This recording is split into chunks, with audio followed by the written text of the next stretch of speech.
Taha suresi Mekke'de nazil bolgan. Cəmi 135 ayet. Nahayeti şefqatlik ve mehriban Allah'ın ismi bilen başlayman. Taha, yani ey Muhammed, Kur'an'ı sana seni capağı seliş üçün emas. Fakat Allah'tan korkuduğanlarga vaz nasiyet kılış üçün nazil kıldık. O zeminni ve keng igiz asmanlarını yaratkan zat tarafından nazil kılıngan. Merhametlik Allah erş üstüde özgü layık revişte karar aldı. Asmanlardaki, zimindeki, ularning orsidagi ve yer ostidagi shaylarning hammasi Allah'ningdir. Yani Allah'ning mulkidir. Allah'ning mahluqotidir. Allah'ning tasarrufi ostidadir. Agar sen oshkora so'zlasang yoki yoshirun so'zlasang, Allohning nazarida o'xshashdir. Chunki u sirni va uningdanmi maxfiyroq ishlarni bilib turdi. Allah'tan başqa hiç ma'bud barhaq yo'qdir. Allah'ның güzel ismlari bor. Musa'nın qissasidan xabaring bormi? O'z vaqtida Musa bir joyda o'tning yo'rqini ko'rdi. O oilasidagilarga turib turinglar. Men o'tning yo'rqini ko'rdim. Men berib uningdan biror parcha cho'g' ilib kelishim yoki o't bor yerda biror yo'l boshlig'uvchini uchirtishim mumkin dedi. Musa o'tning yiniga kelganda nido qilindiki: "Ey Musa, men haqiqatan sening Parvardigoringdirman. Kashingni solg'in. Sen haqiqatan muqaddas bo'lgan vodi tuvodisan. Men seni payg'ambarlikka tanladim. Sen vahiga quloq solg'in. Men haqiqatan ibodatga loyiq Allohdirman. Mendan boshqa hech ma'bud barhaq yo'q. Yalğız manga ibadet qilgin. Meni zikr qilish uchun namoz o'qigin." Qiyomatning bo'lishi muvaqqaqdir. Her adam o'zining amaliga yarasha mukofotlanishi uchun uni, ya'ni uning qachon bo'lishini maxfiy tutdim. Qiyomatga ishonmaydigan va nafsi xohishlarga agashgan odam seni uningdan, ya'ni qiyomatga tayyorlik qilishdan va uni tasdiq qilishdan to'smasin. Undaqda o'zing halok bo'lasan. Chunki oxiratdan g'ofil bo'lish halokatga ilib boradi. Ey Musa, o'ng qo'lingdagi nima u? Musa aytdi: "U mening g'asam. Uningga tayinaman. Uning bilan qo'ylarimga g'azon qeqib beraman. Uningda mening yana boshqa ehtiyojlarim bor." Allah: "Ey Musa, uni yerga tashlag'in" dedi. Musa uni tashlividi. U nagahan mengivatgan bir yilanga aylandi. Allah aytdi: "Uni tutib olgin. Qo'rqmag'in. Uni dastlabki, ya'ni asliq holatiga qaytaramiz. Qo'lingni qo'ltig'ining ostiga solg'in, ondan chiqarg'in." U hech qanday ayib nuqsonsiz holda oppoq nurliq bo'lib chiqdi. Bu ikkinchi mo'jizadir. Sana çoğ möcüzlerimizden ba'zisini ko'rsatamiz. Piravenga barg'in. U haqiqatan haddidan oshdi. Musa aytdi: "Parvardigorim, mening ko'ngil ko'ksimni keng qilgin. Mening ishimni osonlashtirgin. Tilimdan kekashlikni ko'tarib etgin. Ular mening so'zimni tushunsin. Menga oilamdan qarindishim Harunni yordamchi qilib bergin. Uning bilan meni texmi kuchaytgin. Mening ishimga uni sherik qilgin. Bunun bilen biz sana köp tesbih aytqaymiz. Sana köp zikri aytqaymiz. Sen hakikaten bizni körüp turg'uchisan." Allah aytdi: "Ey Musa, senin so'ragan narsalaring sana berildi. Buningdan boshqa sana yana bir qatam in'om qilgan edik. O'z vaqtida anangning ko'ngliga faqat vahiy orqali bilinadigan narsalarni soldik. Aytdikki, uni, ya'ni balni sanduqqa solg'in, ondan uni sanduq bilan daryoga tashlag'in. Daryo uni qirg'oqqa tashlasin. Uni mening dushmanim va uning dushmani bo'lgan Firavun ilib boqsin. Mening qo'g'dishim ostida tarbiyalanishing uchun sana men tarafdan bo'lgan muhabbatni soldim. O'z vaqtida sening hamshirang Firavunning oilasiga berib, sizlarga uni boqadigan bir kishini ko'rsatib qo'yaymi" dedi. "Biz sening anangni xush bo'lsin, qayg'urmasin deb seni uningga qaytirib berdik. Sen bir adamni öldürüp koydun. Seni biz g'amdan xalos qildik. Seni türlük balalar bilen sınadık. Sen medyenlikler arasında köp yıllar turdun. Andan ey Musa, taqdir bilen bu yerge keldin. Seni mening muhabbetimga, ya'ni payg'ambar qilib vahiy nozil qilishimga tanladim. Ey Musa, sen va sening qarindishing Harun mening mo'jizalarimni ilib beringlar. Mening zikrimga susluq qilib qolmanglar. Piravinning yiniga beringlar. U haqiqatan haddidan oshdi. Onunğa yumshaq so'z qilinglar. U vaz nasiyatni qabul qilishi yoki haddidan oshganligining oqibatidan qo'rqishi mumkin. Ular Parvardigorimiz, biz haqiqatan uning bizni aldirab jazolashidan yoki texmi haddidan eshitishidan qo'rqimiz deyishdi. Allah aytdi: "Sizlar qo'rqmanglar. Men haqiqatan sizlar bilan billa. Uning sizlarga bergan javobini anglab turman. Uning sizlarga qildiganlarini ko'rib turman. Sizlar Piravinning yiniga berib, biz ikkimiz Parvardigoringning elchisi bo'lamiz. İsrail avlodini qo'yib etgin, biz bilan kessun, ularni qiynamag'in. Sana biz haqiqatan Parvardigoringning mo'jizasini ilib keldik. To'g'ri yo'lga ergashgan odam Allohning azobidan omon qoladi. Bizga shak shubisiz vahiy qilindiki, Allohning payg'ambarlarini inkor qilgan, iymondan yuz o'rgan odam qattiq azobga duchor bo'ladi danglar." Ular Piravinga kelib, Allah Taala tarafidan vahiy qilingan narsalarni yetkizgandan keyin Piravin: "Ey Musa, sizlarning Parvardigoringlar kim?" dedi. Musa aytdi: "Parvardigorimiz shundoq zotdirki, hamma narsaga o'ziga munosib shakl ato qildi. Ondan ularga yashash yo'llarini, foydalanadigan narsalarni ko'rsatdi." Piravin aytdi: "O'tib ketgan ummatlarning holi qandoq? Ya'ni qandoq bo'lgan?" Musa aytdi: "Ular to'g'risidagi ma'lumot Parvardigorimning dargohida, Lavhul Mahfuzda xotirlikdir. Parvardigorim ham xatolashmaydi, ham unutmaydi. U zaminni sizlarga bisot qilib berdi. Sizlar uchun nurg'un yo'llarni yechib berdi. Bulutdan yomg'ir yog'dirib berdi. Uning bilan nurg'un o'simliklarni o'stirib berdi. Ulardan yanglar va mol chorvalaringlarni beqinglar. Uningda aql egalari uchun Allohning borligi va birligini ko'rsatadigan nurg'un dalillar bor. Sizlarni zamindan xalq etdik. O'lguninglardan keyin sizlarni yana zaminga qaytaramiz. To'piga aylanasizlar.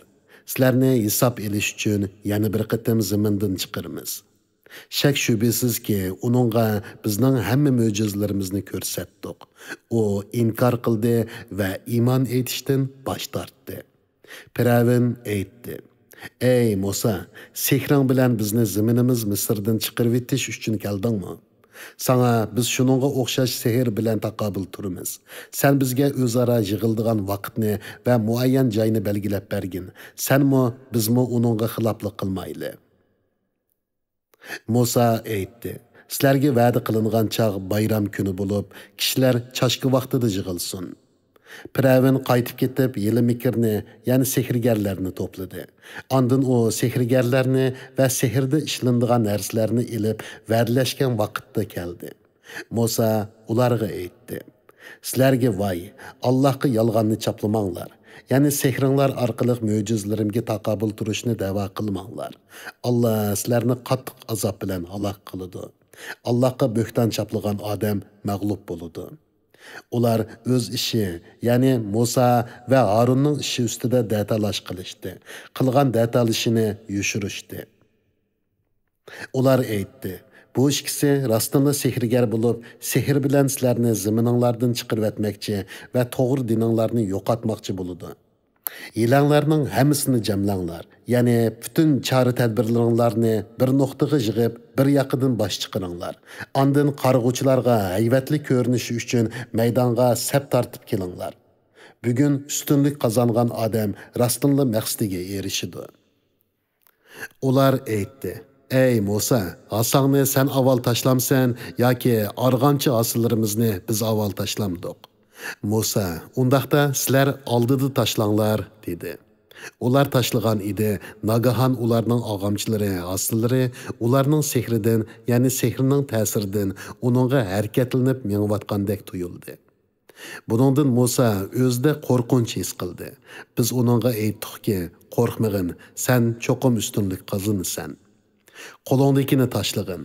U ularning ko'rsatgan sehrlarini dam tortib yutib etadi. Ularning ko'rsatkini sehrgarlarning yelisidir. Sehrgarlar qayerga borsa muvaffaqiyat qozona olmaydi. Musa asısını tashlab edi. Ularning ko'rsatgan sehrlarini dam tortib yutib etdi. Şunun bilan sehrgarlar sajda qilgan holda yiqilib, Harun bilan Musaning Parvardigoriga iymon etdik deyishdi. Piravin aytdi: "Sizlarga men ruxsat berishdan burun uningga iymon etdinglar. Shubhisizki, u cho'qim sizlarga sehrni o'rgatgan cho'ng'inglar ekan. Men cho'qim sizlarning qo'llaringlarni, putlaringlarni o'ng chap qilib, ya'ni o'ng qo'l bilan so'l putni, o'ng put bilan so'l qo'lni kesib tashlayman. Sizlarni cho'qim xurma daraxtlariga osman. Sizlar qaysimizning, ya'ni mening yoki Musaning Parvardigorining azobining eng qattiq va eng uzun ekanligini cho'qim bilasizlar." Ular aytdi: "Seni, ya'ni sana agishishni ixtiyor qilib, bizga kelgan Musaning rostligini ko'rsatadigan ro'shan dalillarni va bizni xalq etgan Allohni hargiz tashlamaymiz. Bizning haqqimizda nimani hukm qilsang, shuni hukm qilgin. Sening hukming faqat bu dunyoda o'tadi. Bizning xatoliklarimizni, sening majburlashing orqasida bizning sehr ko'rsatganligimizdan iborat gunohimizni mag'firat qilsin deb biz haqiqatan Parvardigorimizga iymon etdik. Allohning savobi sening mukofotingdan ortiqdir. Allohning azobi sening jazoyingdan doimidir."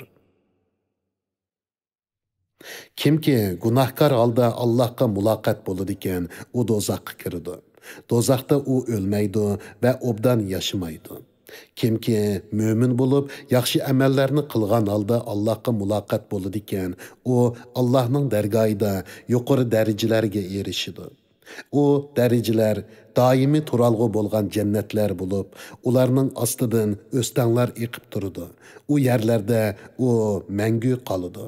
Ana shu kufridan va gunohlardan pok bo'lgan odamga beriladigan mukofotdir. Biz shak shubisiz Musaga vahiy qildikki, sen mening bandalarimni kechidan Misrdan elib chiqib ket. Sen asangni dengizga urib, ularga bir quruq yo'l ochib bergin. Piravinning orqangdan qo'g'lab yetib olishidan qo'rqmagin. Dengizda g'arq bo'lib ketishidan mu qo'rqmagin. Piravin lashkarlari bilan ularni qo'g'ladi.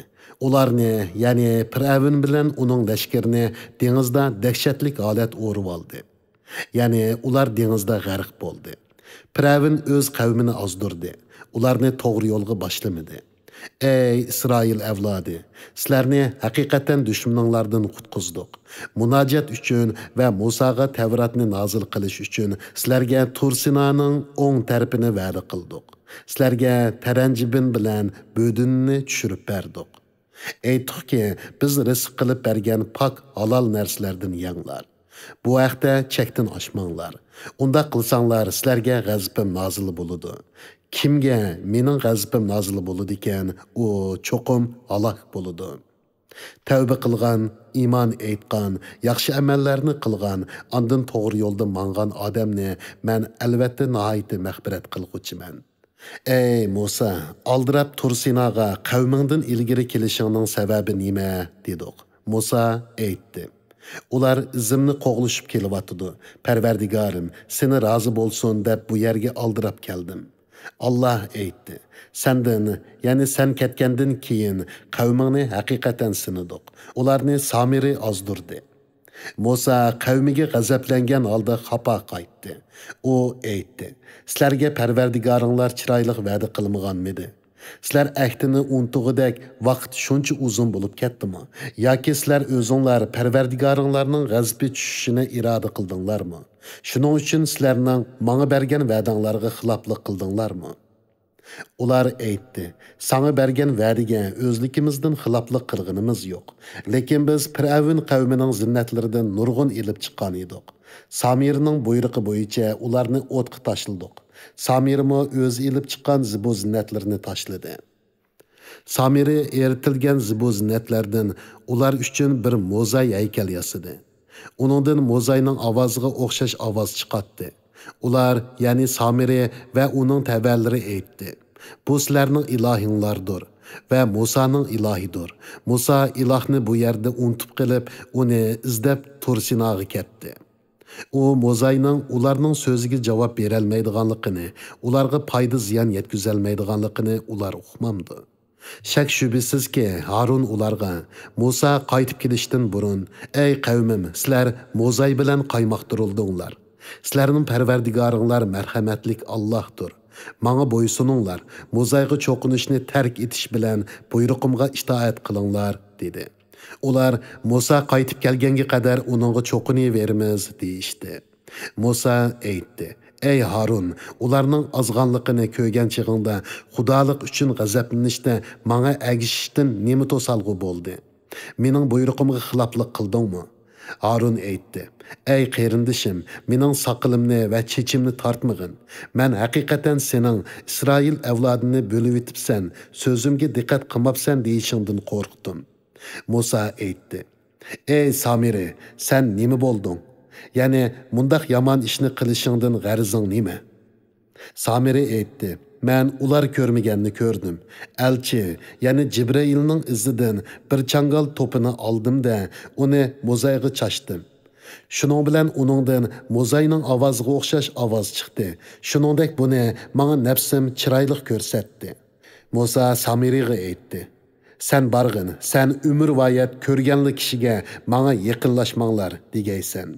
Yani senin kişiге yaqinlashmasliging, kishining sana yaqinlashmasligi bu dunyoda sana berilgan jazodir. Shubhisizki oxiratda jazolanadigan muayyan bir vaqting bor. Allah sana qilgan bu va'dasiga xiloflik qilmaydi. Sen hamon cho'qinib kelayotgan ilohingga qarag'in. Biz uni cho'qim o'tni ko'ydiramiz. Ondan uning kulini dengizga chechib o'tamiz. Sizlarning ilahinglar bir Allah'dır. Onundan başqa hiç ma'bud barhaq yo'qdir. O her narsani to'liq bilguchidir. Ey Muhammed, shuningdek sana o'tgankilarning ba'zi xabarlarini bayon qilamiz. Sana o'z tarafimizdan Qur'onni ato qildik. Kimki Qur'ondan yuz o'riydi ekan, uningga qiyomat kuni cho'ng gunohdan og'ir yuk yuklandi. O gunohi uchun berilgan azobni mangu tortidi. Qiyomat kuni ularga yuklangan bu yuk nima degan yomon.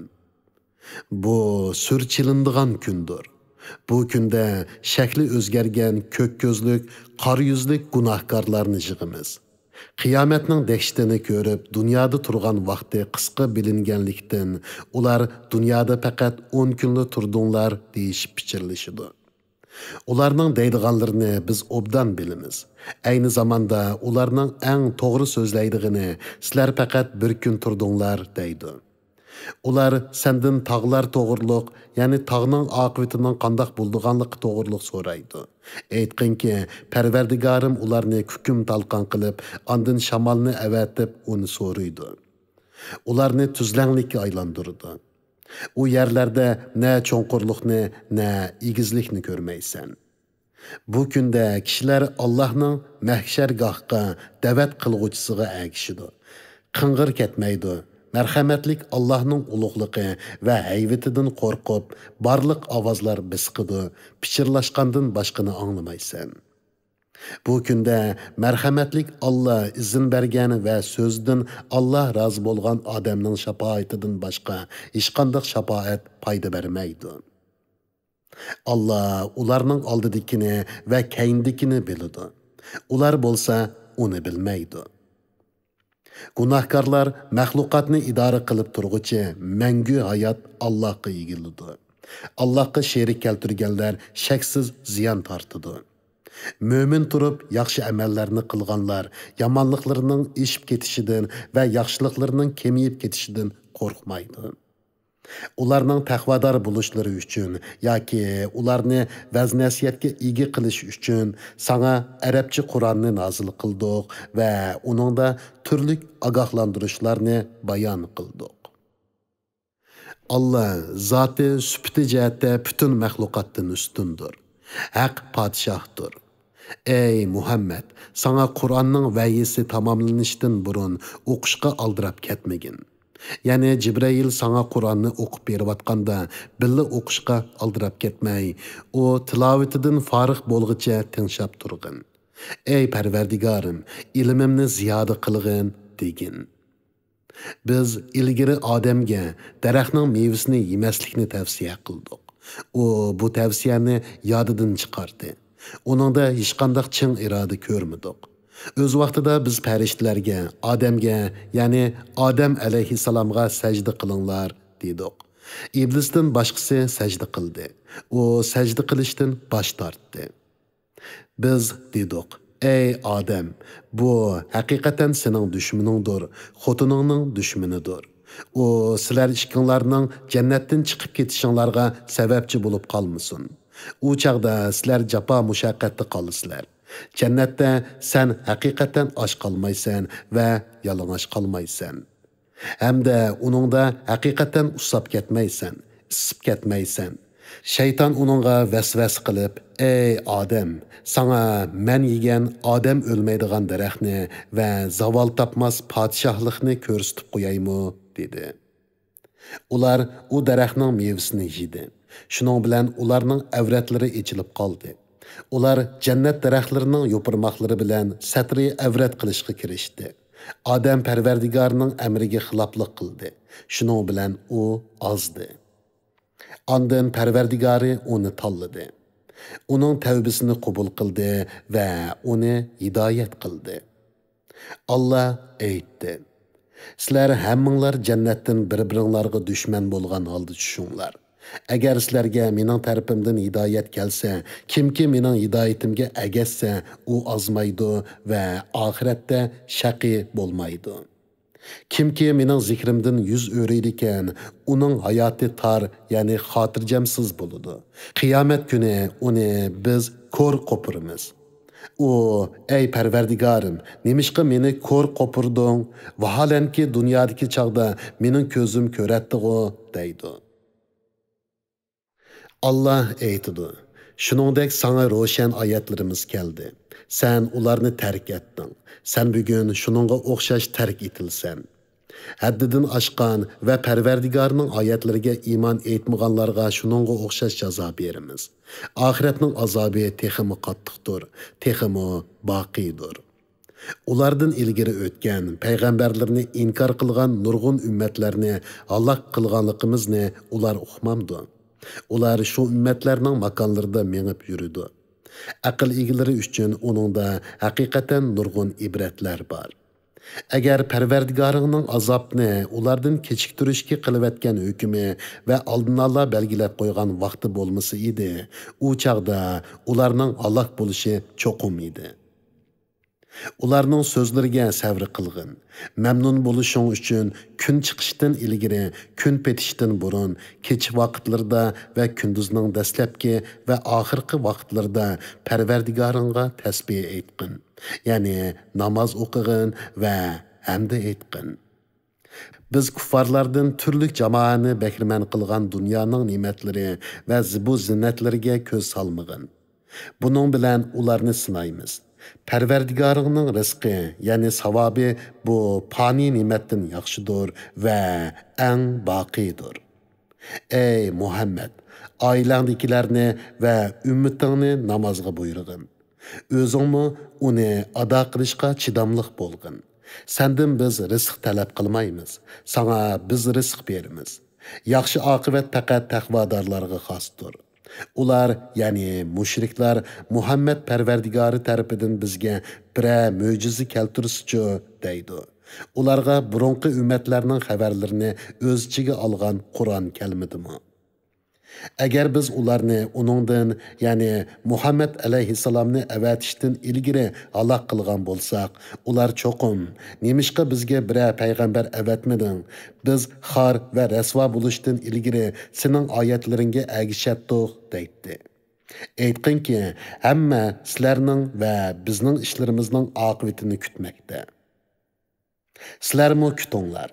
Kimlarning to'g'ri yo'l egalari ekanligini va kimlarning hidoyat topganligini uzoqqa qolmay bilasizlar.